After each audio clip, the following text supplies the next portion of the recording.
রিক্সাওয়ালার নাম্বার পর বললো ফালতু লোক, এত ফ্যাস লাগায়েন না বলে ওর চলে গেল, 1 টাকাও নেয়নি। এই নাটকটি যখন প্রচার হয়েছে তখনও আমাকে দেশে বাইরে থেকে অনেকে, স্পেশালি কলকাতা থেকে, মেঘালয় থেকে অনেকে ফোন করে বলেছে রাজবাবুকে বলুন না এটিকে 5 দিন করে দেওয়ার জন্য। আমি রাজভাইকে এটা এসে বলেছি, রাজভাই দেশে বাইরে থেকে অনেকেই ফোন করে করে আমাকে বলছে এটি যেন 5 দিন দেখতে চায়।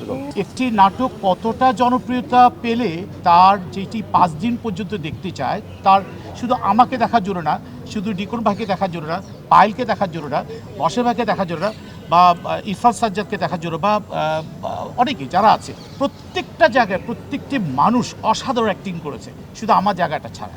আমার জায়গাটা ছাড়া হচ্ছে আমি একটা মাল্টিনেশনাল কোম্পানিতে কাজ করেছি অনেক বছর, সেখানে কিন্তু আমার ক্যারেক্টারটা এইরকম ছিল না। তো রাজভাই আমাকে এমনভাবে দিয়েছে, তার একটা নমুনা দেখায়। আমি কয়দিন আগে সকাল 10:05 ফ্লাইটে যাচ্ছি চিটাগংয়ে যখন যাওয়ার সময় বোর্ডিং পাসটা নেওয়ার পর অনেকে আমাকে অ্যাপ্রিসিয়েট করেছে। সেখান থেকে আমার জন্য গাড়ি ছিল, গাড়ি রেখে আমি গাড়িটা দুপুরে ছেড়ে দিয়েছি, আমি যে পরে আসুক। তা আমি আমার এক খালার বাসায় যাচ্ছিলাম রিক্সা করে, রিক্সাওয়ালার নাম্বার পর বললো ফালতু লোক, এত ফ্যাস লাগায়েন না বলে ওর চলে গেল, 1 টাকাও নেয়নি এবং এত রাগ করেছে। তো রাজভাই আমাকে কোন পর্যায়ে নিয়ে গেছে তো বুঝতেই পারছে। তো আমি একটা কর্পোরেট হাউসে কাজ করেছি প্রায় 22টি বছর, 4টি গাড়ি কথা লাগে, সেখানে কেউ বলতে পারবে না যে আমার ক্যারেক্টারে সারা, সেখানে আজ আমার বয়স এত।